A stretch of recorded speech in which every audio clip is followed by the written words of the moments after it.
Jus Riffin. Tuesday night, 8:30 EST. Know where we be, Jus Riffin. Special guest, a tech and talk, a musicology, Jus Riffin.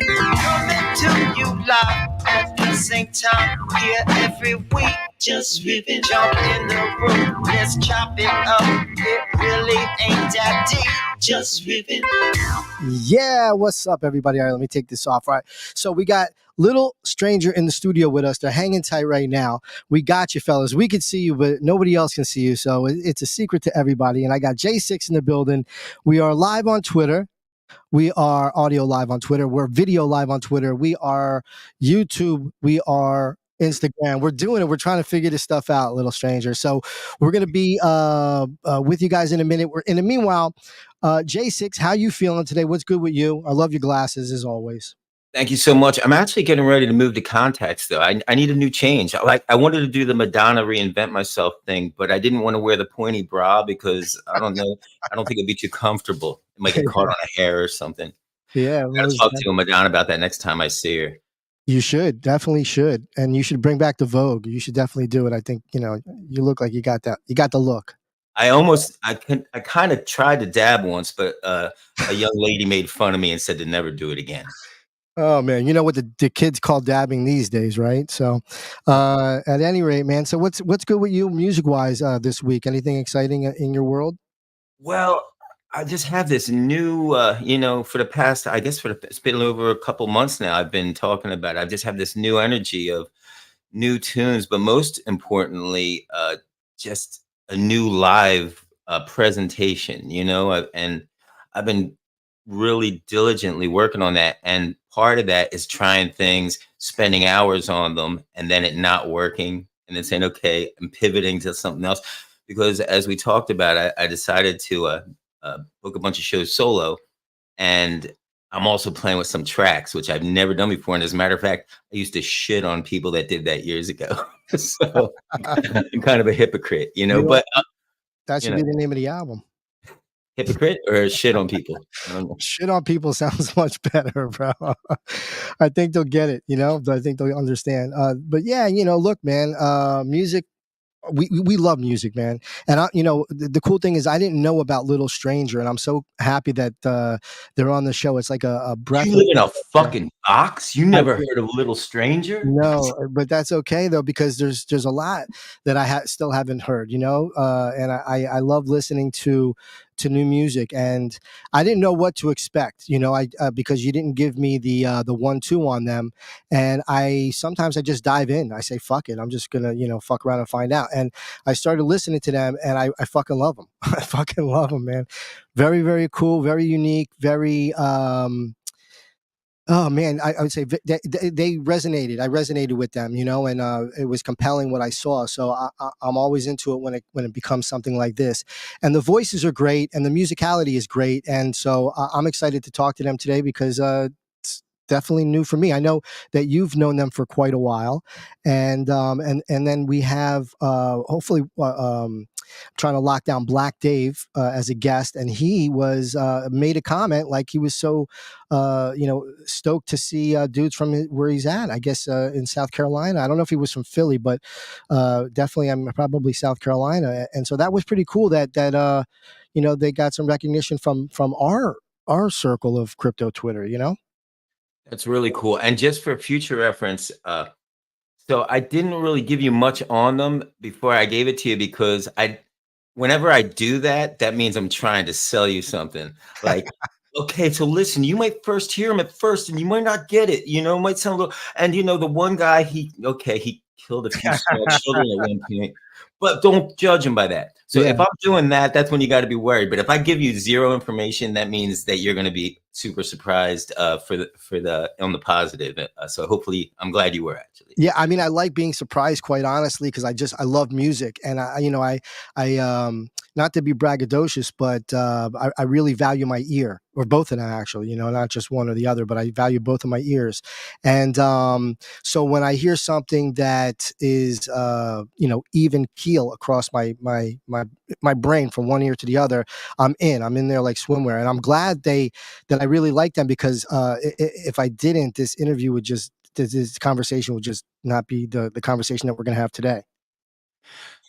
It's going to be a good one today. That was my stab at sarcasm there. Oh, well, anyway, but it's gonna be a good one today. I've had the pleasure of seeing these guys out the gates. I believe, like, you know, it's funny. We both put out our initial EPs or albums, I guess, at a similar time. I think I was like 2014. I think they were right around there too, or maybe a little before, but not much. And I actually got exposed to them. Maybe I should say that for when the show starts. But a radio station, a local radio station, would do this thing called I don't know, cover whores, or no, I don't know what they call. No, they would call it like a version, another Madonna tip off. And I believe that's where I first got exposed to them. They were on there, and this radio station, WXPN, actually, an awesome station. They hipped me to a lot of new artists over the years, and they were on there, and they were doing a cover because that's what the segment was about. They were never a cover band, but I actually went on there myself and did one as well. But I was like, these guys, I kind of was feeling, even though it was a cover tune, I kind of felt some kind of like fresh energy there. And I was like, I got to check these people out. And then, you know, over the years, there was some gigs we've done together, and I've been a fan of their music ever since, you know, listening to it. Obviously, you've heard it yourself. Very good. Right. And I just want to add this. I promise I'm not going to ask them what production tools they use anymore, because every time I see them, I'm like, hey man, do you use Ableton? He's probably getting sick of that question, but if they sound so good, I'm just like what do they do, you know? We'll dive into it with them for sure, because I'd like to know how they're creating their music as well. There's, for some reason, I think I'm only able to see, I don't know if I'm able to hear you on Twitter, just so you know. I hope that they at least that you might be coming through the video feed. So we'll I guess we'll see. It's all a friggin' test, you know. Do you want to bring them up? I think it's a good time to bring them up, and let's talk with them, man. For sure. You know what? Maybe should I try muting this window and opening up on Twitter, you think? Or should I not even bother? Should just roll with I would just roll with where we're at. Keep talking. Testes 1, 2, 3. You know, we'll just roll with where we're at. You know, we'll keep it open. Yeah, we're good. We got it on video anyway, so the interview is here. We're here with Little Stranger. So I'm gonna let you bring them in, and then I'll pop them up on the screen after your intro. Cool. Well, hopefully we have millions of listeners across the entire planet listening right now. I want to introduce a band. I know them as a Philadelphia band, but I believe they're in South Carolina, and actually they are worldwide right now. I mean, check out the stats, people. I mean, over 500,000 streams or listeners per month on Spotify. If you listen to their music, you'll understand why. I mean, those aren't fake stats. You know, and their gigs, their shows, they were very cool early on, and when they were still just starting out, and they invited me to play a couple gigs with them, and their live show is phenomenal. These guys really just have an energetic live set that it's impossible not have a good time if you go see them play live. I also want to add that I was introduced to many other cool bands in the area from these guys. These guys are like super cool dudes, and you know, they have a good rapport with like pretty much everybody because they're the real deal, you know. So I got introduced to really great brands like Dry Reef, you know, Moon Poodle, you know, and there's a lot of cool different bands. So we'll talk about those guys, I guess, maybe a little bit too. But ladies and gentlemen, what else? Oh, and some really cool stuff we can talk to them about. You know, I saw they just got a little blurb on Barstool Sports.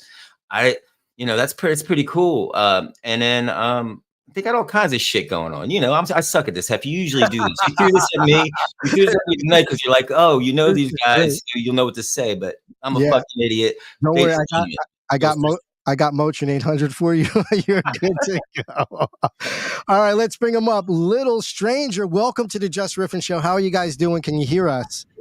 We can hear you loud and clear, man. You got us? Okay, yeah, got you perfectly. Okay, so not sure if we're doing it through Twitter, what is it, stream? What is it called? Twitter Spaces? Yeah. So, but we're live on video. We're live on YouTube, live on Instagram, live. We're live on X also, but video. So if the audio is not coming, who cares? We're here now. Anyways, forget about the, exactly. I like that guy. So welcome to the show. Where are you guys now? Because I know you're on tour. Are you guys on the road now, or you're home? We actually just got home from we did a 5-week tour, and we just got home 5 days ago or so. So we're caught up on some sleep. Yeah. And we're feeling good. We're back at home, back in our little home studio right now. That's like full of everything that was in the van for a month and a half. Yeah. That's awesome. Yeah, I'm looking. I just pulled up your tour dates on the stream, if you could see it. And I'm just kind of scrolling through. So where were you at last? Where the hell are we? So yeah, this is our upcoming one. We got a big our headlining tour coming up in the fall. This looks awesome. We were just out. We were supporting this band Stick Figure, who is in the American reggae scene. They are like really the top band in that. And Soja was on as support as well. So we were first of 3 on that tour, and man, we played like all over the country. West Coast runs, came across, did Chicago, and then played, made our way down the whole East Coast, and we were playing incredible rooms. These guys are at like the next scale, man. We were doing amphitheaters and stuff. It was kind of mind blowing. That's awesome. Now, the shows that you guys are doing on your own, what type of venues are those that you're playing in? I mean, they're anywhere now. I mean, depending on your city, the Midwest seems to really, really love us. So those rooms are, I don't know, like a House of Blues-esque type room, or like a nice bigger theater. And then we got some other beautiful, more intimate spots, like in Pittsburgh. I believe that's what, 350, 400 cap or something. Just nice. Yeah. But we like to hit it off. We can. We'd obviously love just more and more and more. Yeah. I want to jump in real quick, Heb. I just want to say, you're going to be doing all these bigger shows now, but are you going to be throwing it back to Russ at the Dawson for a special?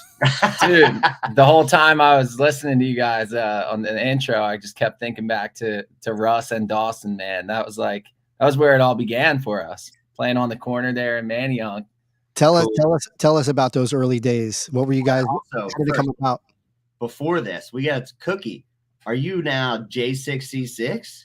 Well, I got to tell you a quick story. I'll make it real short because this is about you guys, not me. But I decided to change the Cookie name. I just was like, hey, you know what? I'm going to try something different. Once again, Madonna, but without the pointy boobs. Yeah. And I said J6C6. And then what happened was I cut this song, and I didn't even release it, but I sent it to Dan over at XPN to see what he thought. He ended up putting it on a rotation, and the whole station put on rotation. Oh, wow. It's Cookie. And I told Dan, I was like, yo, I kind of wanted to change my name before releasing this. I didn't know you were going to play it, but I didn't want to sound like a dick because he was playing it, Yeah. So anyway, I asked him later, I said, hey man, I was thinking of a name change. What do you think? And he told me, he said J6C6 was it. He wasn't feeling it. I don't know. Let me ask you guys right now. This is the only thing we're going to be about Julius or Cookie or J6 the whole show. But what do you think about Cookies? Well, yeah, J for Julius. Well, yeah, it's funny because actually our agent manager Caleb was just here. We were talking right before we got on this, and we were like, we got this podcast coming up. It's with our boy Cookie Rabinowitz, and he was like, Cookie Rabinowitz. He was like, man, did you guys like play a show with him? You like years ago up in Philly? I'm like, yeah. He was like, I'll never forget that name. That's awesome. Like there you go. There's something to that as well. Yeah, sure. So there it is. We're stuck with Cookie. But I feel you on like wanting to rebrand. Is that why? It's interesting. I went on your Spotify and it's pretty cleared out. Was that part of the rebrand? Yeah, like I want to approach it a different way right now, and I have a bunch of new music, and the old music, I have no, there's me and Hef, we're here in this, we've been messing around in this blockchain space a little bit, not from a degenerate way, although that way too, but people releasing music using ledger technology, right?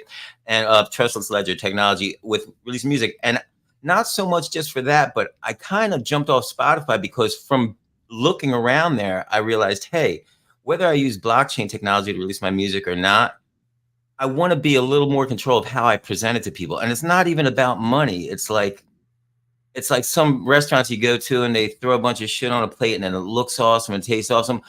And I want to double back on that and say, like, you guys, like everything you present, first off, the most important thing is the music, and your music crushes, but you guys tick all the boxes. Like I remember during the pandemic, you guys produced these TV shows that were like, Yeah, man. it was the production level of those things was mind blowing because you were putting them together in like a week, and it was just crazy. But anyway, we got to talk about that a little bit. Yeah, definitely fun stuff. So yeah, so while we're there, let's talk about it. Let's talk about like the production and how you guys came about doing it, and what was the thought process that went in prior to you actually doing it. Yeah, man. We well, first of all, Cookie, so you don't have to ask. I work in Logic Pro. But yeah, Kevin and I the project started really as a side project when we were both in Philly. We're in Charleston now because I had come down here for school, moved back to Philly when I was in an older band called Long Miles. It was Philly based. And that band came to a close. Kevin was in a band called Racket Boys that had come to a close. So we were just sort of like working together because we knew we meshed well together. I did more of the songwriter thing. Kev brought the hip hop aspect to it. And initially the first thing we recorded was at Burn Down Studios. You know Burn Down up there? Sounds familiar. Run by I can't remember the guy's name. But yeah, it was like I remember us driving through Kensington, getting offered, just yellow, nice testers. Yeah, testers. We got yellow tops. We were like, Burn Down All Stars. It's probably something connected to them. You remember the Burn Down All Stars? They were a band. It was connected to Burn Down All Stars. Yeah. Okay. And we got our buddy Sam Morgan, who played in Long Miles with me. Sam, I know Sam. Okay. Oh, you know Sam through Grape Street. Yeah. Sam's the boy. Oh my God, who's Scooter? Damn, yeah, we're going down the Philly rabbit hole. I love this. So Sam had helped us produce our first thing, and then from there, and then leading especially into the pandemic and the whole shutdown, I got way deeper into doing our production and really just like spent all my time working in Logic and quickly got better and better. And during that time, we're trying to stay afloat and with like what little fan base we had, keep everyone entertained. And we had the idea to do this TV show. So luckily Kevin, since the start of our band, we've been very, a lot of it has been the songs mixed with the visual aspect. And Kevin's always been good with video and photography. We happen to live with our roommate, Damn Skippy, who's over here. Hey, say hi, Damn Skippy. Say hi, Dan. Yeah. What up, now? Our boy. Yeah. And he's a videographer as well. So like the three of us and my ex, we all just teamed up and we would make these like 45-minute sketch/live music TV episodes during quarantine. And we miss it a lot. We had so much fun doing them. But then we got back on tour and it's like almost impossible to find the time.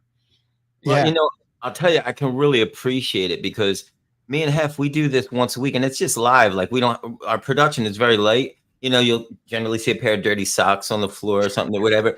But it's like, even that is hard to keep together. You know, I can't even like the show, like you guys had all these little skits. I love, you know, all the raps, the freestyles. And there was just so much stuff going on. There were like little commercial skit segments like Saturday Night SNL. They were really fully produced shows. It was wild. I mean, they're still up there. I checked out one the other day, actually, just because I was thinking about it when I knew we were going to have it on the show. But, yeah, and we'll run them every now and then when we're like late night, a little boozed up. We're like, fucking put on Little Stranger TV. And we're like, we really want to be able to do that again. It truly, I think it was such a product of having the time during when nobody was touring. Yeah. Kevin's new pants. It was time. Yeah. Kevin's new pants. Here I got it right here. A little. You guys hear that? Yeah, we would like premiere them live on YouTube. Jesus, yeah, look at that, gorgeous, stunning. But we would sit there exporting them with like 4 different computers at a time to try to get these things done. It was an undertaking. Wow, that's awesome. There's Damn Skippy. There's our hostess with the mostest. I turned it down a little bit. I turned it down because you guys were talking. I didn't want to. I'll turn it back up a little bit here. So where is this now? This is your home studio? Yeah. This is the room we're sitting in right now, actually, just from over there looking at it. This is a house that Kevin and I at the time, I still live here. Kevin was living here at the time. And I yeah, got kicked out for bad behavior. yeah, kept, My bad behavior was getting a girlfriend. yeah, he was Kev fell in love. It was unacceptable. Oh yeah. Booted. Gotta go. This is awesome though. You guys just had such a great time and with the Illadelph shirt. Is that a Roots thing? Oh Yeah, Illadelph Half-Life, one of my favorite albums. Yo, hey, speaking of Illadelph, wasn't there what was a G Love's album? Philadelphonic, I'm thinking. But you guys have G Love on a track on your new album. That's pretty awesome. Just got G Love on the album, which was awesome, man. It's like a milestone because like growing up in Philly, that was like, that was my shit for years. And no doubt. I want to cut in real quick because I feel you on that. Like I remember driving on the road one day and I was listening to WXPN once again, not to shill their station, but I was listening to him. I was on the way to a gig and Baby Got Sauce came on. Yeah, bro. And I was just like, this shit is so fucking cool. And I was a big fan of G Love's ever since then. I was just like, wow, it's cool. What a cool style, man. And style's it, dude. He's got so much style. He's like still jamming too, right? He's still playing, still doing his thing. Yeah, he's still doing his thing. He's still touring. I think he just did a tour this past year, and it was 30 years of the self-titled album. Unbelievable. I used to DJ. I would say used to. I mean, I could still DJ. Oh, damn, I'm older than him. Jesus Lord, man. Not by much, fellas. Not by much. But I had a huge record collection, and I had a couple G Love special sauce, or G Love and special sauce. I forget, but I had these 10 inches on. Was it OK? I forget what label he was on. It was purple and gold. I forget the name, but I still have them. What's that? I think that was OK. Yeah, and I still have them. They're back in Miami. I'm in Jersey now, but I still have them. 10 inches, really cool, man. That was dope. And I didn't know that he was from Philly. Never knew it. Never knew he was from Philly. Yeah, big time. Reps Philly hard. He always has. And I've kind of known him like peripherally for years. My band back in high school got to record at Philadelphonic, which was run by Chris DiBenedetto was the producer for them. And where was that? It was like 12th and was it right by Electric Factory? Yeah, it was right by the E Factory over there. And so kind of had like an in with him, but then years went by, started this project, and finally this past year we got to link in person again and kept in touch since. And like he was down with the record, and it's great, man. Now we keep in touch, and he wants to make more music together. And for me, we're Philly kids. We're like, it couldn't be any fucking cooler than that, man. Hell yeah. There's a lot, dude. Philly, there's so much. There's a lot of dope hip hop that came through Philly. A lot of dope stuff, man. I think even like some of the dudes from Diggable Planets are from Philly, So just I mean, just so much music, really. Philadelphia. Yeah, I got the Diggable Planets record hanging up right here. I thought they were Brooklyn. No, me too. We had a Doodlebug. I think Doodlebug or a couple of them are from Philly. Okay. And C Knowledge and C Knowledge, C Knowledge used to do Boom Room Studios. He used to go do shows over there. I'd go over with Joe Bell in Fishtown. Nice. Yeah. That's dope. Yeah. And then I don't know how they got associated with Brooklyn. I think is the same. Your thought as mine is just because it was dope hip hop at the time. Yeah. And you just thought it was. I just assumed it was. Yeah. 100%, dude. It wasn't Big Willie. So. Yeah. So many misconceptions too with things get lost in translation. I'll tell you a couple of them. I had the opportunity to interview a lot of great, hip hop musicians. One, and people that were involved with hip hop. One was Kid Capri, and I remember as a kid that the rumor around Miami was that he was the first DJ to sell $1 million worth of mixtapes, right? So I asked him, he's like, no. He's like, that's true. I was like, fuck, dude, that rumor is crazy. And then the other rumor was Drez from Black Sheep. The rumor was that him and Q-Tip were cousins. Not true at all. And then I learned also, which is a cool fact, that Mr. Long, who was the DJ for Black Sheep, I assumed also did all the production. And it was actually Drez that did most of that production. Yeah. And one more fact about that, I'll tell you, because I know you guys are hip hop heads, is the Pick it up, pick it up. What song was that? Back on the scene, crispy and clean. Then I forget. The choice is yours. Okay, so the one that became popular was the remix, and that remix was for MC Chiali. Do you remember Chiali? Age ain't nothing but a number, and Roadrunner. Okay, due to knowledge, back and look, Chiali, and so Chiali passed on the remix, and Drez like, fuck it, you know, and look, the song "The Choice Is Yours" became "The Choice Is Yours" because. So there you Wow, go, man.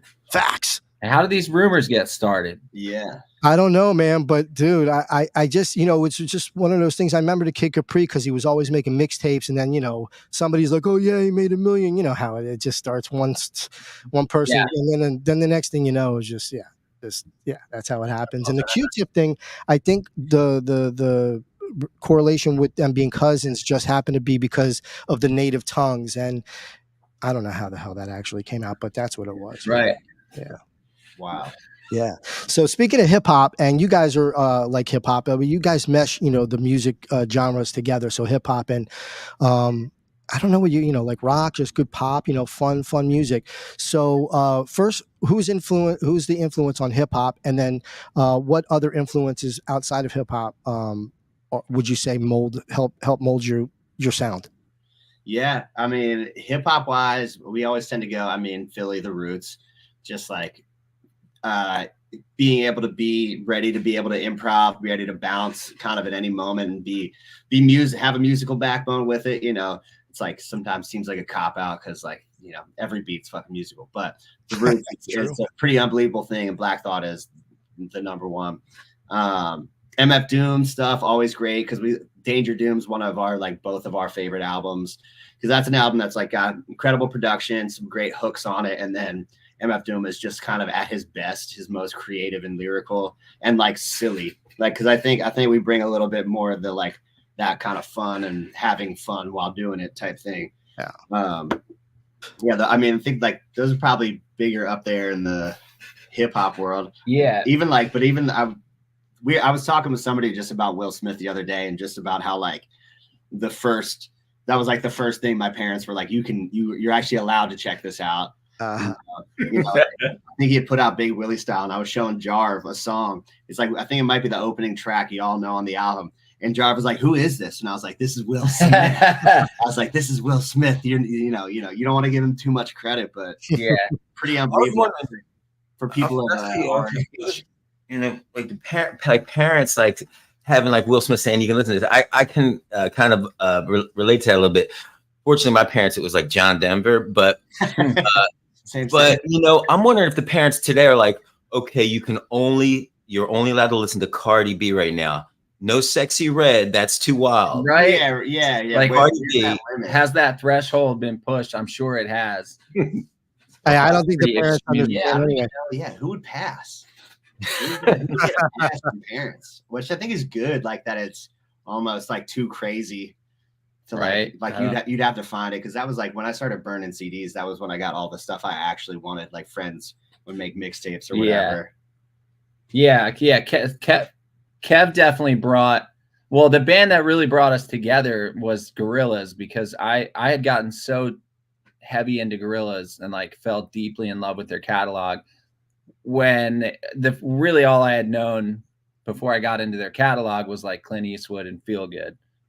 And then I listened through their very first self-titled album and it was like this amazing blending of hip hop backbones with Damon Albarn writing these really cool guitar parts and these infectious melodies for hooks. And when Kevin and I started working together, he also was super in love with Gorillaz, and it just felt like this perfect we can combine. Because I came from a background of acoustic guitar playing. I was in a band, and all through high school, I was learning like Jack Johnson and Slightly Stupid, and learning Dave Matthews on guitar, and that was like that's the music I was good at. Yeah. So it was cool, kind of combining our forces into what it now is of this melodic and obviously ever changing. Some songs lean a lot more hip hop, some still lean into this pretty melodic acoustic stuff. You know, I was actually I wanted to actually ask you that question. It's kind of apparent when you see the band a few times, but you can kind of feel that from you guys that like Kevin brings the hip hop element, and then you bring like the singer songwriter element. But you guys at the same time, you guys both have, I think, a little of the other side too, and you can kind of feel that. You know, with Kevin and you know, the hip hop influence. I'm wondering, like, were you ever into like I don't know, like did you do like hip hop like were you, before you guys got together, were your other acts hip hop, or were they yeah, I mean, like I always say, like my high school band was, we just wanted to be the Chili Peppers, and Chili Peppers is like just edging towards hip hop without acknowledging that you want to be hip hop. And then it was like went to college and realized that like all of my lyrics were just like becoming more and more just bars. But then I remember, like, you know, having to do the acknowledgement of, like, you know, we used to joke, like, when people ask what you do, you're like, well, I'm a musician. And then they go, oh, what are you playing? You're like, well, I'm a vocalist. And then they're like, oh, so you sing? You go, well, actually, I rap. You know, it was like embarrassingly working down the scale. So then I had to be like, okay, if you're going to do this, learn how to freestyle, learn how to like handle yourself when like anything could come up. And so once I started doing that, and then it starts paying bills, it's like the immediate answer is like, I'm a rapper now. But like it was a progression into it. It's like, it's so funny to kind of look back and be like I couldn't admit to myself. I love it, man. I can relate to that on many levels too. You know, with that, and with saying how you guys kind of cross your you know, your talents and skills a little bit, they cross over to the other side, and also your love for Philly. I remember one gig I saw you guys at, or actually I was playing with you guys. I think it was was it Bourbon and Branch or something like that? I think I played a gig with you guys there, and Kevin broke out the what do you call that thing the Hooters play? The melodica. Is that what it is? The melodica? Yeah. Another Philly reference. The Hooters, bro. But you know, if anybody listening, if you haven't seen just a Little Stranger live, do it. But I mean, there's so much things like that going on in your show. Like, you picked that up, played it for like a song or two, and you know. Oh, and I want to talk a little bit about John too, playing the. So I started messing with the RC20 XL looper like 100 years ago, and I loved it. I would go do my little acoustic gigs, and it was great. And then I was like, oh, I love this. I want to step it up a little bit. And I moved to, we're talking about a loop pedal here, by the way, too. I should probably preface that for anybody. But then they had another unit that was kind of a step up from that. I dipped my toes in it, but it couldn't quite do what I wanted it to do, I thought. And then I saw you guys, and I think you probably got as much juice out of that thing as you could get, because you were using that for your whole show. And that's pretty interesting if you can expand on how you utilize that pedal live. That was really interesting. Yeah, totally. So I use the RC300, which is the 3-channel. And I think I commented recently, did you get the 600? Yeah, I did. I have it right there. That's part of what I'm incorporating. Yeah. It's all. I want you to tell your side of things, but have you messed with the 600? I haven't yet, and I have questions for you. Pretty awesome. The 300 basically it came out of necessity, because when we first started the band, we had a full band with us, but Kevin and I were so set on, we were like, we got to just tour as much as we possibly can, and we got an agent, Caleb, who is still with us today, and he's the best. But we just went on the road, me and Kevin. We were doing like 120 shows a year or something, mostly up and down the East Coast, playing in bars for kind of whatever money we could get. And we look back on that time fondly, because it helped us cut our teeth, and as two people, we figured out how we can perform together. And that has once you put in, you know, they say the 10,000 hours or whatever, but like that happened with me and Kev. We just know where each other stands. With the loop station, once I figured out how I could make that sound big, and I remember the moment I did in my bedroom, I figured out, because I work in Logic, I figured out a lot of things in my bedroom. Yeah, how to make them big. I know how to make it all big. I was working in Logic, and you know, when you hook up a MIDI keyboard and then you're going through your studio monitors or your headphones, and you can play that bass live and make it sound big in your program. What I did was I ran the headphone out of my like Scarlett Focusrite, and I put it into the loop station. So then I could get that bass sound in real time coming out of the loop station. So I would just loop the bass, and instead of it being kind of a puny, like before, I would use an electric guitar with an octave pedal, which would kind of come in and out of phase or function. Yeah. Then I could play these parts on the keyboard, and same thing with the drums. Now I could play the drum pad and loop it through my loop station. And that changed everything for us, because now we could go perform as a 2-piece and make it sound like a real bass and drums backbone behind us. And then I could loop the acoustic over that. That's so cool. You're actually like, I feel bad. Like, I feel like I'm getting all this knowledge out of here, and I'm supposed, it was supposed to be for you guys, but I'm getting all the rewards from this. So I could talk about this all day. That's my favorite. This is the exact situation I'm going through right now. Like, so I realized for me to move fast, because I have to move fast. I mean, let's face it, guys. How many good summers do I have left? But so I was like, I have to start playing solo. I have this incredible band of guys I play with, and it's impossible to move. You guys know this, like you guys are getting to a point now where you can do it, but you have to get to a certain point before you can really do that effectively. And I'm definitely not at that point now. So I was like, but if I want to, create a little bit of traction, I got to start playing out all the time. Mm-hmm. So I picked up this unit, and I'm at the point now where I was trying to do the 600 is amazing, first off, but you can get I tried to be like, okay, I'll have this guitar case and then the RC600, and that's it, nothing else, so I can show up quick and get there.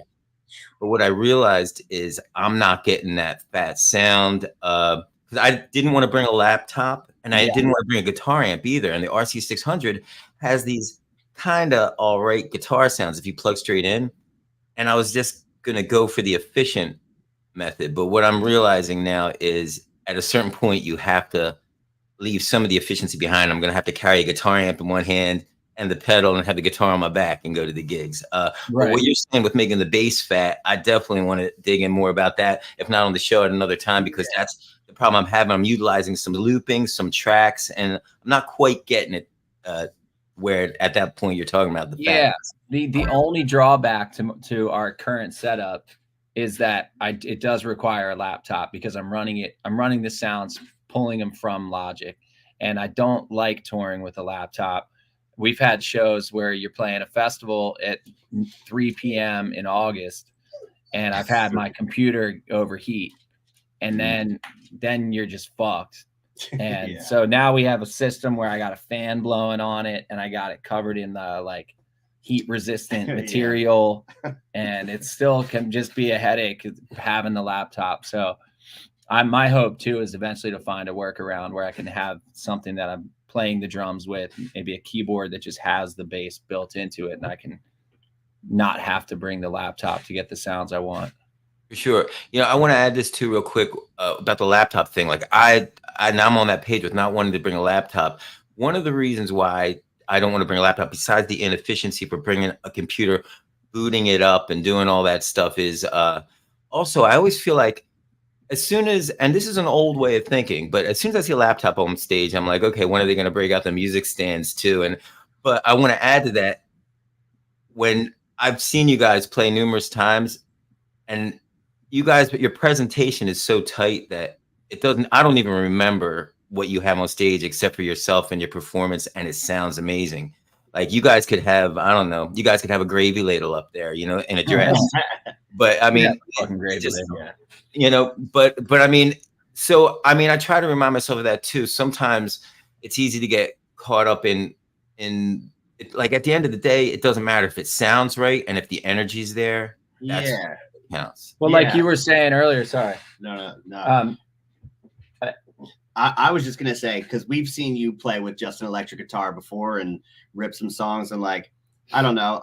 I think with the internet in the world now, everything is as wide as could be. like you'll figure out your way of making whatever equipment you have the best thing possible, but then you have to agree with yourself that that's the route you're taking, and like extend that to the fullest capabilities. Because I don't think we probably even thought this setup would be the setup we're still rolling with after this many years, but it's Right. it's like what works for us, because it's so intricately, and how to like make what we use blossom in the way we need to.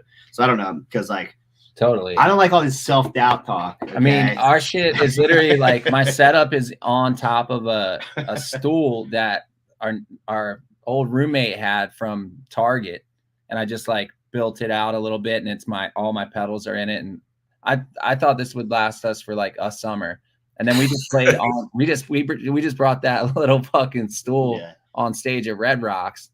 Wow. Same little stool. That's so awesome. Yeah. I mean, if it's not broke, don't fix it, right? So how was Red Rocks? So that place is friggin' immaculate. What was that like? What was the energy there? What was your experience? It's magic every time, and yeah, as life does, it throws curveballs. Yeah, we were maybe the most prepared we'd ever been, and then right before the set, I'll take it from here. Yeah, let's go. What happened? Well, yeah, because I tried to walk away immediately. I was like, Red Rocks. First of all, like somebody just asked me the other night. They're like, "What was your favorite spot to play?" Like, how was Red Rocks? And I don't even think that it counts in all the other venues. You're not allowed to count. It's its own thing completely. It's a spiritual experience to stand on that stage. It's just truly like a breathtaking. You look almost directly up. Yeah. Like hard to describe. It's really that incredible. That being said, we were just talking about computers on stage. And fuck computers. We're talking you guys rocking Red Rocks. So we showed up. That trumps a MacBook Pro, buddy. Okay. No, this is gonna wait. The story gets good here. I bet. So we showed up to load in at Red Rocks at 11 a.m. Our set was at 6:20, and that's when they wanted us there. So that's when we got there. We waited all day to sound check, and we sound checked. Everything perfectly working smooth. We're upstairs. Kevin's whole family's there. Friends are there. We're all like on cloud 9, ready to fucking rock a sold out Red Rock show. Hell yeah, bro. 2 minutes before we go on stage, our tour manager, Dan, he goes on, turns on my stuff, make sure everything's good to go, coming through the monitors. He comes running backstage like sweating bullets. And he's like, I don't know what the fuck happened. Your computer is shut down and not turning on. So I'm like, okay, we're going to be fine. We're going to be fine. I walk out on stage, which I didn't want to do until we fucking took the stage. But I walked out. I'm like just trying to keep him calm. I'm checking. I'm like, it must be the charger because it's not taking a charge right now. Run upstairs, see if you can grab another charger. He runs up. He's like, fuck. Comes back down with like 6 different computer chargers wrapped around him. He looked like Medusa. And so we plug in different power sources, different things. And this laptop that I've toured with successfully for 4 years probably, this one, decides on that day that it was not going to take a charge. And 20 minutes prior during sound check, it was fine.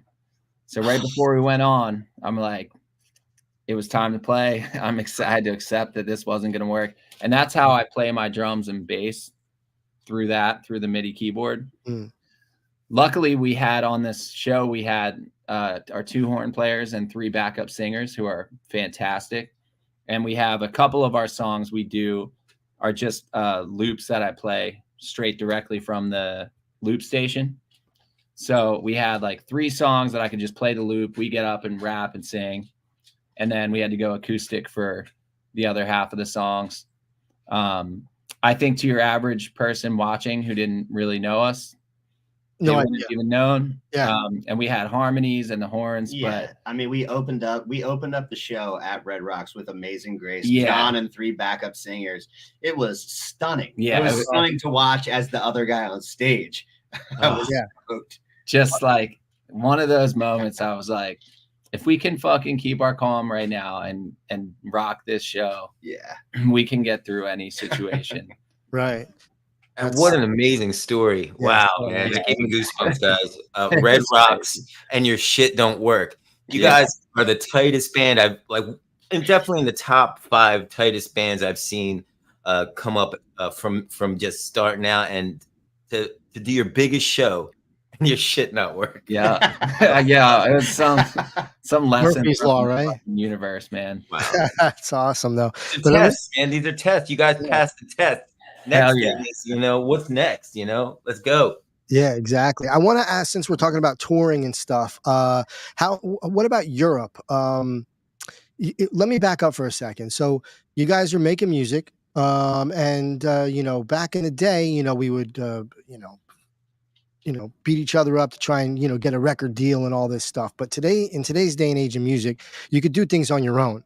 So before I get into touring Europe and stuff, I want to know, how are you guys releasing your music? What's the process that you guys take to do that? And is it on your own? Are you guys doing it on your own? We had we currently release through a record label. It's a boutique record label, independent, called Ineffable, and they're based out of, I think, Oakland, California. Yeah, Oakland. They mostly work in the reggae world, which is a world that we have found ourselves touring in a ton. Yeah. Interesting. They're awesome. They're like a 1 record deal at a time. They don't, except for a very rare opinion on maybe you shouldn't say this bad word. They're very, very, we get creative control. And That's cool. we had come out of a pretty shitty record deal experience before them. That was not that way. It was very much trying to change who we were.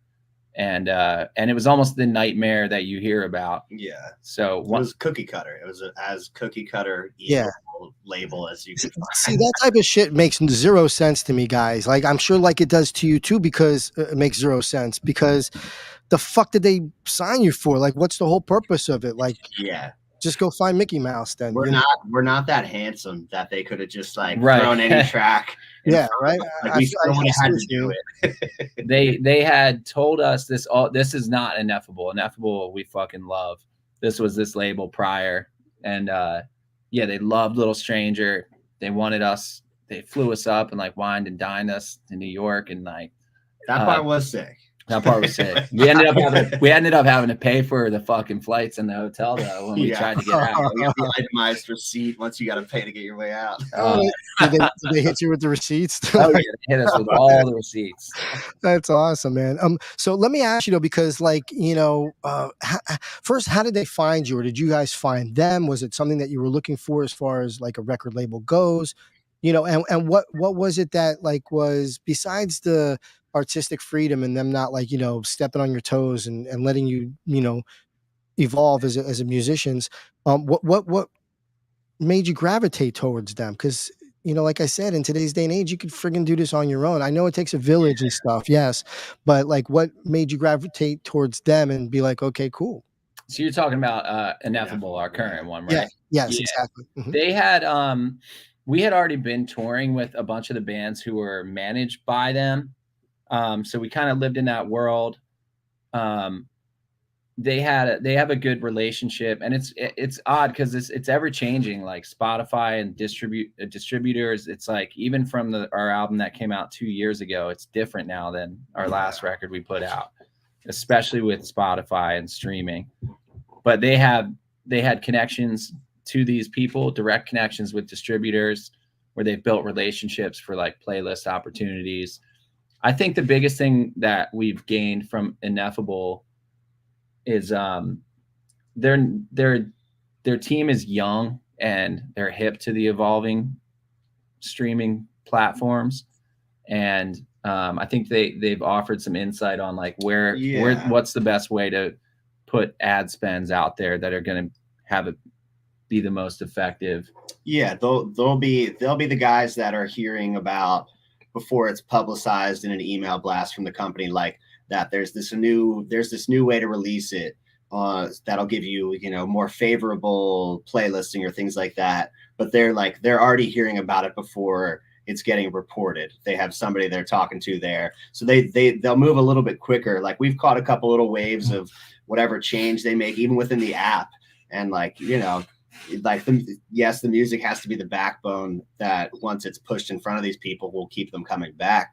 But like you need like some people got a couple little cheat codes, like, but it's because of the hard work and relationships they've built that, like, you know, it's worth it. It's just interesting. Like it's stuff we shouldn't be spending our time figuring out what the new Spotify trend of Right. in a waterfall or whatever, you know, like you guys should be focused on just making the music. That's why I say, it does take a village to make this thing cohesive, you know, and it sucks. Like prior, you know, you're dealing with some schmucks that are, you know, don't understand music. They just don't understand it. They understand the dollar sign. They understand like, okay, I'm in business but musicians are not in business to just for making the money. Yeah. You have, I don't know how you guys think in the sense of like, you know, when you're doing your music, but as a young kid, you know, for us doing the music was like, oh, we're on stage, there's girls, you know, we didn't, you know what I mean? Oh, we're rap, you know, we would have so much fun. And, you know, that hasn't changed, by the way. That's awesome. That's also, I wanted to ask, as a DJ, have you ever had the like classic somebody coming in with like a, you know, a handful of cash to get their song played? No, it's never happened to me, because when I was DJing, I was you know, I was in a group, so I was more tricks, you know, and I was just scratching during during our stuff, and I never really was like that club DJ, but every time I DJ'd, I always would do about an hour. You know, I try and push it as far as I can after our show because I like to DJ. So, but no one's ever come up to me but if they did, because I'm a musician, more than likely I would put it on, and if it was really good, I would just, you know. Yeah, that's cool. That's cool. Yeah, because because I'm the same way. I have you know, good friends that are big DJs. I don't want to drop any names, but we were in Vegas and I was on tour with these people. I could say was Frank Nitt from Frank and Dank and Jay Dilla's little brother Illa J, and we were in Vegas at some big friggin' club called Rain or something. I think that's what it was, and this guy who's DJing, I don't want to say his name, but he DJs for LL Cool J. So if you know who I'm talking about, anyway, so a good friend of mine, and you know, I didn't even really have to. He just asked me, "Where's the record?" You know, and he just played it in front of like, you know, like I don't know how many people were dancing in that club, and so to me, that's ultimate. You know, when a DJ actually just grabs your shit and plays it like that. You know, and it sucks if you're just still standing there and your record just never gets played. You know. Yeah. But okay, so I want to ask about Europe because touring, you know, you guys are touring the U.S., but I want to know, you know, what's your take on Europe? Has Europe reached out to you guys? Have you toured Europe yet? What's your stance on doing overseas shows? We're like, man, we want to go so badly. We want to go to Europe and play so badly. We're like, we're so into. I mean, we probably listen to hip hop out of the UK like more than a lot of stuff US stuff. From the US. I just have always been obsessed with like the music culture, not just in the UK but abroad, and it's interesting. We've kind of pitched this idea over and over to our agent, and again, like Caleb, he's like another member of the band. He has our best interest in mind. And I think it's an interesting thing of seeing things grow here. It's like, when do you take the time? If it's going so well here, do you take that hiatus and go play Europe? You got to cultivate that. And then financially speaking as well, it's like, our thing is we don't care if we went over there and if we broke even, that would be awesome. We just want the experience to go and do it. You wouldn't break even. You definitely would make money. They love over in Europe. They love artists from the United States, mainly because, you know, you get there, you do your month or two, and then you zip out. So you might play. I'll just throw a weird city out there like Bratislava in Slovakia, right? And you're more than likely not going back there till the next season or next year or whatever. So and plus, if your music's really good, they really they just love it. They love it there. It's That's just cool. yeah, it's incredible. I mean, hip hop. I feel like hip hop is like we always talk. We're like, all right, UK, Germany, Japan, like a couple of these areas where hip hop is still such a like super big global force. Yeah, they love it, dude. Trust me, all of Europe. When we would go, to do a show, do a radio show. They would plug us. We did in Hamburg. We wrote graffiti on the wall with like the local Fuck yeah. artist, and it's really cool. Like you're allowed to just throw up. Like what the fuck? Yeah. Very very cool. And then the cultures are really cool there, man. Like as far as hip hop, they love it. You know, we would go out and they'd be, you know, B-boys and B-girls, and it's just a different kind of stuff, different vibe over there. Even jazz, we caught some like real live jazz music and stuff. It's just a different vibe, you know. Like Europe, I felt was like you could do no wrong, you know. It was just amazing. Except one night we were in Berlin, and it was the crowd was really dead. But the next night we were in Cologne, Germany, and the guys who promoted the show in Berlin came to that show, and we played with DJ Vadim, who's a Russian DJ in hip hop too. If you know who DJ Craze is, he was made the song "The Terrorist" famous. Anyway, do the knowledge, you know. So the club was jumping, bro. You couldn't move in this place in Cologne. And big up to DJ Chem. I actually shouted. We spoke the other day, just say what's up. And the DJs and the promoters from Berlin were there, and they lean over to me. They were standing up on the chairs or the booth or whatever, and lean over. They're like, much different than last night, huh? I was like, fuck yeah, dude, because their club was like terrible. But no, they really just, all in all, Cool. yeah, when you get there, you're gonna be in love. You're never gonna leave. And yeah, you just like lit the fire right back under us. Yeah, you got it. Call our agent right now and be like, we're fucking going to Europe, dude. That's it. You got to get a hold of. I don't think you should argue with your agent. You guys are doing pretty good. Your trajectory has been pretty. He's doing. Hey, stop trying to keep us out of Europe. No, I'm waiting. Go with you. No, you go to Europe, but just don't forget about these people here. They're loving you guys right now. Get it happen. I'm with your agent on this, man. Yeah, I mean, you do your thing, but you got to Europe. They would love you there. That's for sure. Yeah. All right, so that's awesome that you guys are touring now. And then how are you guys getting around? Is it you guys driving also, or zipping, zigzagging through the U.S.? Yeah, I mean, the last year is the first time, because it's always been, I mean, for years it was me and John in a 4-door sedan, and then we bought our first van. That van lasted us a good couple of years, but again, we're doing 100+ shows a year, so we kind of burnt that one out pretty quick. We got a van now, but this was the first year we rented through this company Bandwagon, which is like a bus Uber light. Like it's got 9 bunks in it, but it's cool. It could be pretty brutal at times. Yeah, it's essentially like a box truck that's built out. Yeah, yeah. But yeah, it's kind of ever evolving, because we went from our own van when it was a 4-person touring package, and then we have added members of the team, like a front of house engineer, merch person, videographer. So we had to expand, and we did this Bandwagon rental.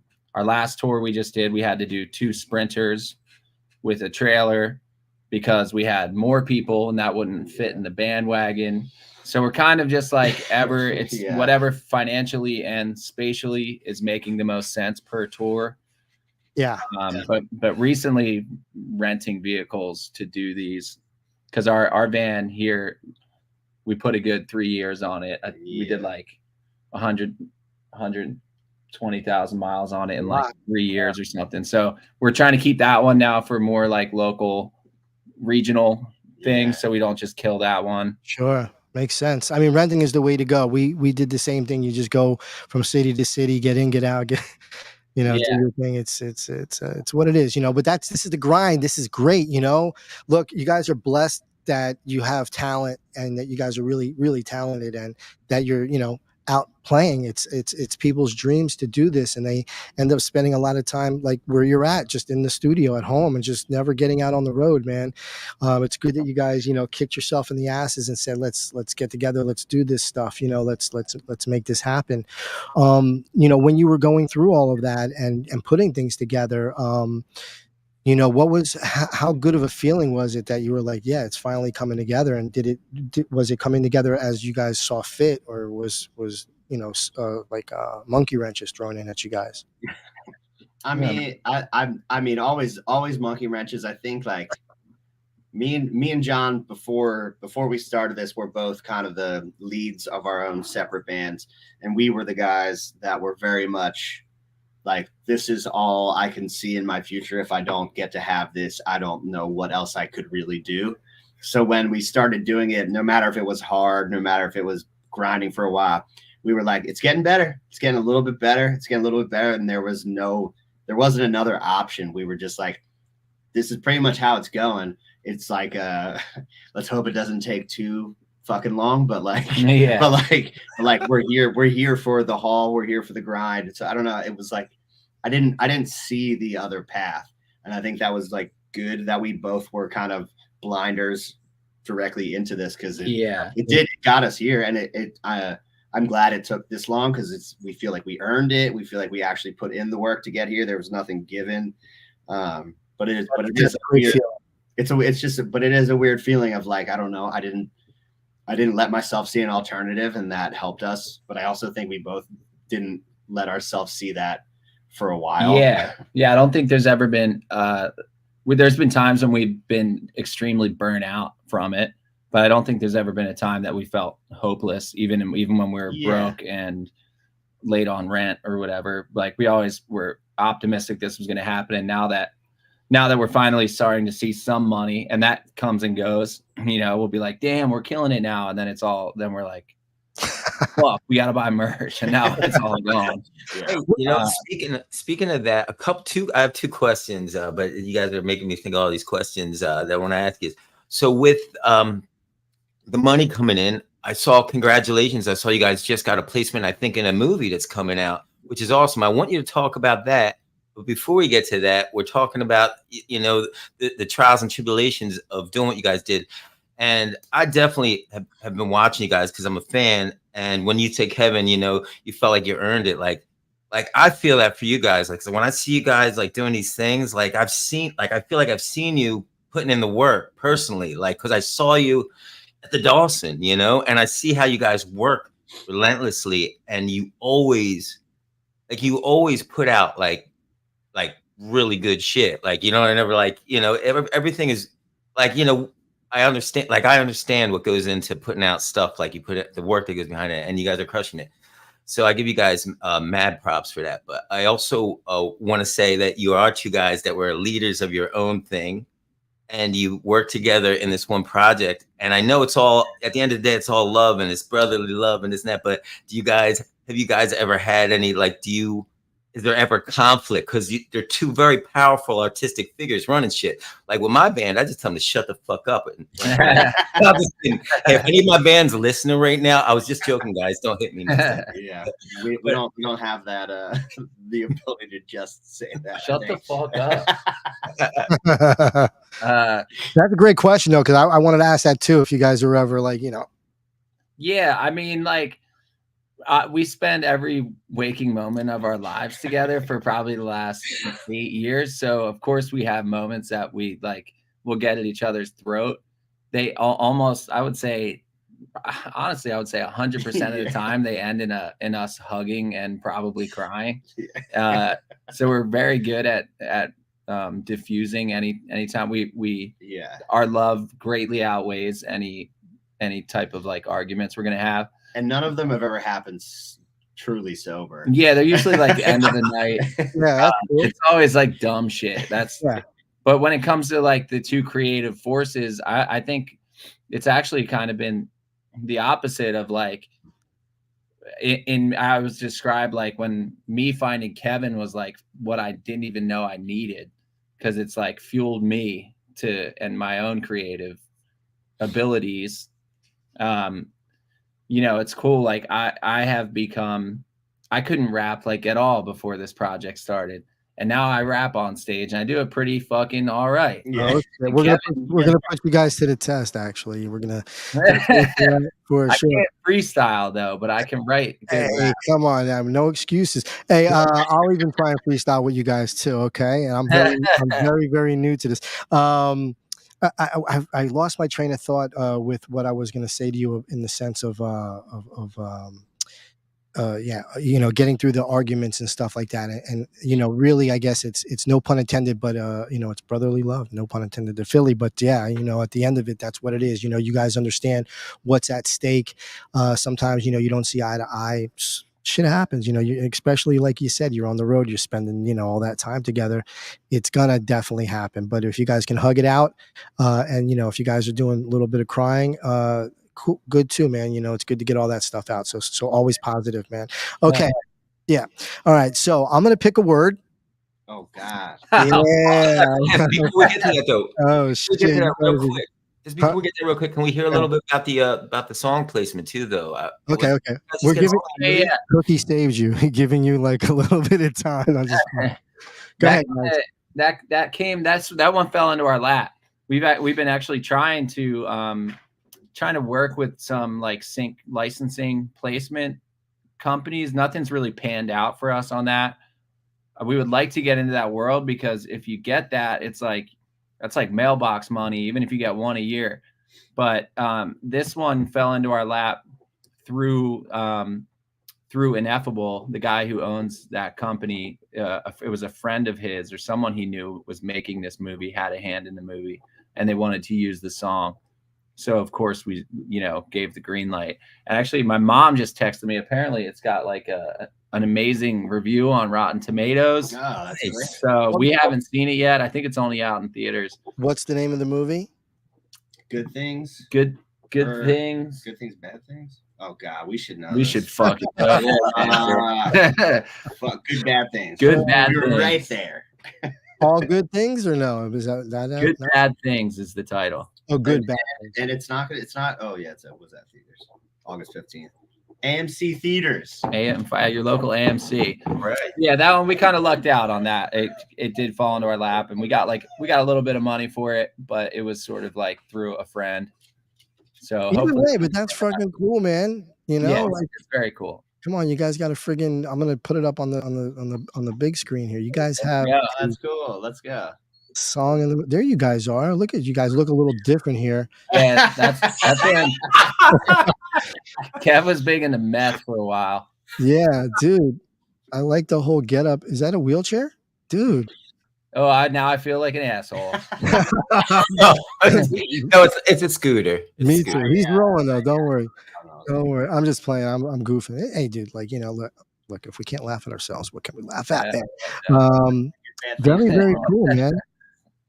Awesome though that you guys have placement in a movie, and damn, a couple cuties in here. Jessica Parker Kennedy. Yeah. Did you meet any of these people? Did you go to the get a chance to go to the, or did they invite you out to the hell no red carpet thing? You think? Yeah, we got zero invite. I think we might have been on tour, but again, I'll check my mailbox. Maybe the invite probably came. It's probably still sitting there, guys. With your Publishers Clearinghouse check for $1 million. Yeah. Oh man, this is great. It's a gift card to Dunkin' Donuts. That's right, dude.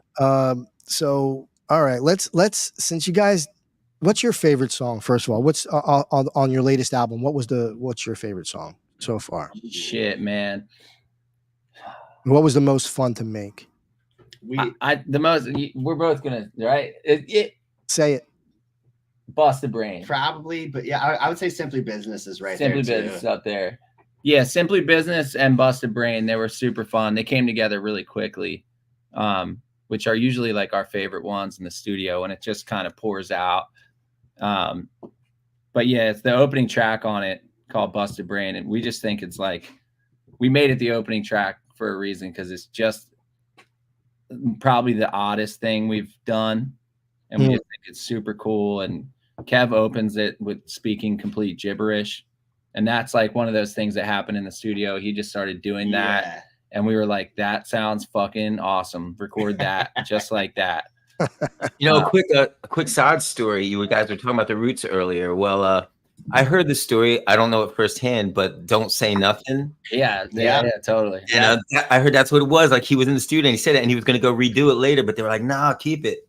But yeah, that was definitely discussed when talking about this as going for a vibe like that. Like I think it was like I probably did a little bit of it, and then we're like, okay, well, it's been done, so like you can like I had a little bit of a pass almost. Yeah, because like it's like when everybody was encouraging me, I was like, this is a bad idea.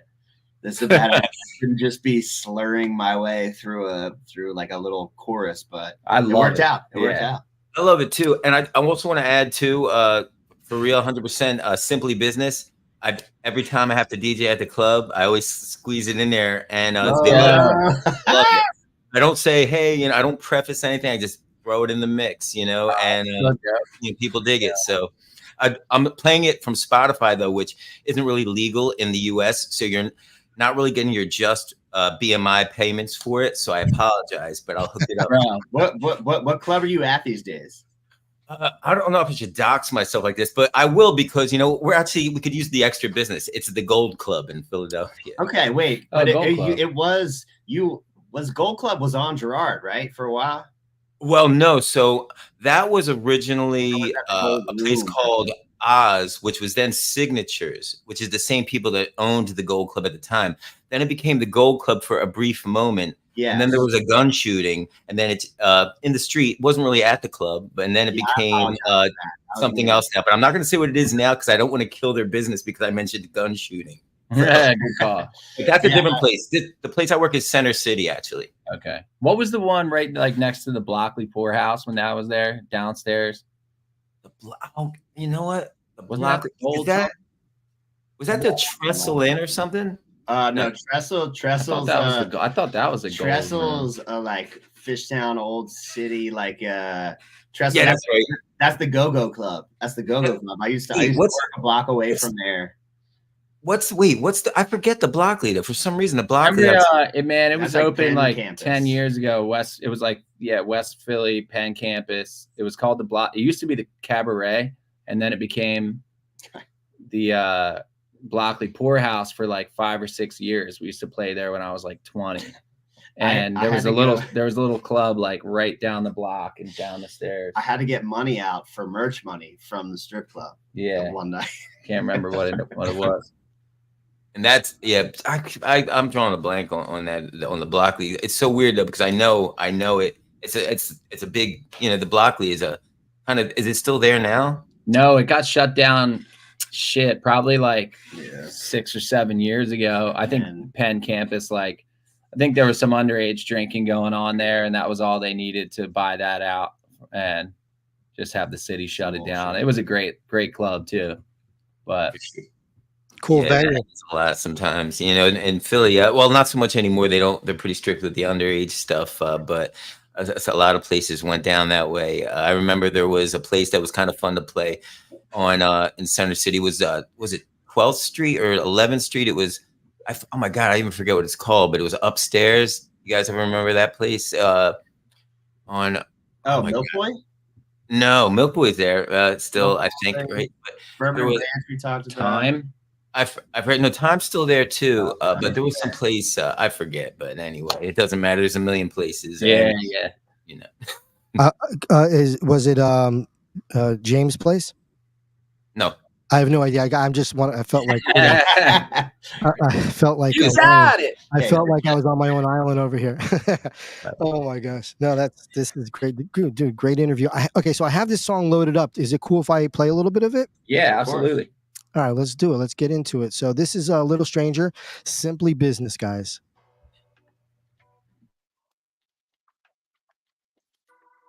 it's a little low. Huh? Oh, it's a little low. Hang on a second. I'm going to jump in there and crank it up.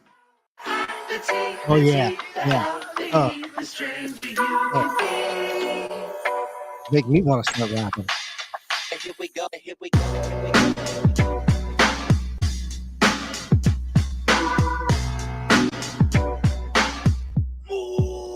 Yeah, yo, who drops the beat to make your knees knock and make the whole block rumble? Bum, bum. Who got the sauce to beat the boss? So let's make the fat man crumble. Bum, bum. I don't really care for your fucked up style, like you haven't talked to a human in a while. Fake from the front to back and profile. Little strangers back and buck wild. I don't really care for your fucked up flow. Take it on the chin if you feel so low. How you gonna win if you ain't right within? Little strangers back and here we go. The I, the T, the L, the E, the stranger you can be. So good, you guys. Like I could continue playing, but I want to get talking to you guys. But this reminds me a little bit. Okay, so you know that game when you hear something or you hear a word and then all of a sudden you start pulling lyrics from a song or something. It happens to me all the time with hip hop, you know. And what I hear there is, and I don't even know if you guys even heard the song or would know, but Jungle Brothers did a song called, KRS-One did a song called Jimmy. The J, the I, the M, the M, the Y. Oh yeah, I am, it's Jimmy. It kind of gives me that a little bit, and it just I hear a little influence. You know, I just hear the influences that are in here now. Not knowing if you guys knew that. No, I think that because I know exactly what you're talking about. Yeah. You know, it's funny too when we put that out. There's a shit. What's the song? And not that you guys bid it. It's an ode. No. Dope. Because that is, I think that kind of thing has probably been done a ton. Is like you know. There's also there's a Cypress Hill song that I had never even heard too, and when we put it out, we had some fans being like, "Yo, this reminds me so much of this Cypress Hill song." Can't remember what the fuck it's called. That's dope though. Like, you know, something, but the beat is very, very similar, and I had never heard it, but it's that like 808 drum. Yeah. Now, who did the drum programming on this track? I did that. Very tight, dude. Thank you, man. Yeah. And everything is good. Like, I like everything. The voices are great, you know, and it's like, as Guru once said, you know, rest in peace, Guru from Gangstar. It's the voice that gets you up, you know, mostly the voice. Yeah. Hell yeah. Yeah. So, yeah, this is super tight. Okay. So, let's pick a word. And yeah, let's pick a word. Who wants to go first? Where's James? All right. So, yeah. Okay, let's go Jus Riffin. Just riffing. Yeah. All right, we're bringing in Damn Skippy too because he's our resident freestyle artist as well. Oh yeah, Damn Skippy in the building. Is it? I just drove 28 hours. You want me to freestyle? Yeah, he just drove all the way straight from Denver. He just walked in the door. Okay, Denver CO. Okay, we'll do like just 2 bars. Yeah. All right, 2 bars. Make it easy. Yeah. Acapella. Acapella. Yeah, Jus Riffin. All right. Or you can put a beat on too if you want. You know, it's up to you. Just riffing, smoking a fat spliffing, fart whiffing. Laughing my ass off like Peter Griffin. Oh, Duncan, but making it ugly like Blake Griffin. Shit, on the Mad 40 dog is what I'm sipping. All right, there we go, everybody. We just made a record, bro. All right. There you go. I love it. No, just, you know, it's just mental gymnastics. It's good to hear that you guys can, you know, flip it at a drop of a dime. So that's really dope. You know, not to interrupt. Since we're on this word thing though, before you guys go any further, can we make sure before we split, can we get a drop from you guys? Like, you know, type of thing. But anyway, I digress. Sorry, guys. I'll send you my Venmo. Wait, it would be like, wait, are you guys on Cameo? What you want, like a hey, you're listening to this is blah blah Little Stranger, you're listening to Jus Riffin. Hell yeah. You want to say that right now? That'd be great. We'll chop it later. Yeah. What's up, y'all? It's Little Stranger. And this is Jus Riffin. Do it one more time because my fucking loud mouth interrupted you guys. All right. You ready? What's up, y'all? This is Little Stranger. And this is Jus Riffin. Bitch. Nice, dude. Awesome. All right. So what's next? You guys, I know you guys are going to be playing in Brooklyn. You playing in Philly. I want to catch one of those shows because I'm in Jersey right now. So maybe me and J6 take a ride. October. I don't know if you got those dates still. October 11th, I believe, is Philly.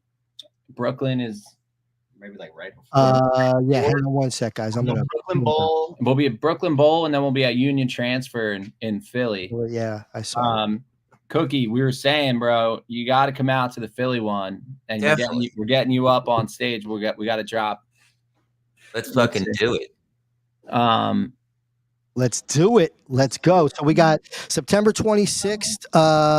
You're going to be in St. Louis, Missouri. The 27th, you'll be in KC, Missouri. Des Moines, Iowa. On the 28th, September 29th, you'll be in Minnesota, Minneapolis.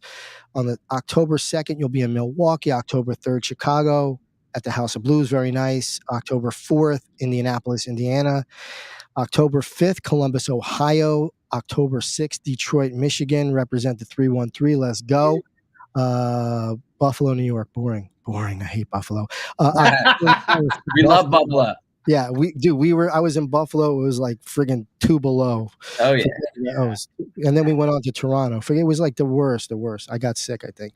New York, October 10th, and then at the Brooklyn Bowl again, like you said, and October 11th, Union Transfer, Philly, and the list goes on. You're going to be playing Boston, Burlington, home of Fish, Virginia, North Carolina, North Cackalack. You guys are doing it. You guys are doing like the NASCAR tour. I love it. Yo, Cookie, maybe we'll get down singing along. Let's do it, man. Also, how can we access your the older Cookie tunes right now? You know what? I put up a secret link, and I'll send it to you. And let's definitely rap about the RC600 too, because it's a pretty cool piece. And I think even I'm pretty well versed, and I've been messing with it for a while. But I think you could probably maybe help me get it set up too, because it's not too far removed from the piece that you're using. It's just got some more features, you know. Yeah. Well, I got your number in the email. I'll let's connect on that. For sure. Excellent. Thank you guys, man. Greatly appreciate you guys coming through, Little Stranger. I'm happy that I had a chance to talk to you and hear some of these stories. Love to have you guys come back at some point, whether it's, while you guys are on the road or when the tour is over. Definitely can't wait to see you guys when either in Brooklyn or Philly. So I'm not sure what show. If I'm fortunate enough to get to both, I would love to, man. But I definitely want to see you guys live. That's 100%. If everybody who's listening, please go check out Little Stranger.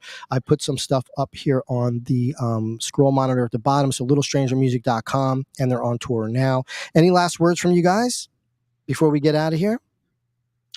Just thank you guys, man. This is fantastic. Definitely, as things get better, we get to do a lot more and more interviews. And boy, oh boy, are a lot of them absolute dog shit. But talking to you two is fantastic. Oh yeah, we try to keep it light and right. Like we're normal people and we're musicians too, and we just love talking to people that love music like you guys do. Especially you guys are making it, and you're lovers of music as well. So awesome, thank you, fellas. Thanks, boys. Yes. Oh, one more thing before we go, I just want to know from each of you guys. So we all have our own personal preferences with music. What's in your tape deck right now? What are you listening to? What are you bumping? Besides, you can't say your own music, but what are you bumping? What's currently in my tape deck is I bought Damn Skippy's old car, and all he listens to is hip hop. Yeah. And what do I got in there right now? Apathy. Yeah, it was Apathy. Firewalk with Me. Firewalk with Me is the album, and I've had that on repeat. And I'm new to Apathy. That's very dope. We just had Dutch Massive on the show, and I think Apathy, self-titled, they had a group together. They were all on Rocket. He was our guest last week. Demigods. Yeah. Demigods. So yeah, what are the fucking? So weird, man. Come on, that's so weird. I mean, NASCAR tour, brother. That's my dude right there, bro. Toss a few back, bro.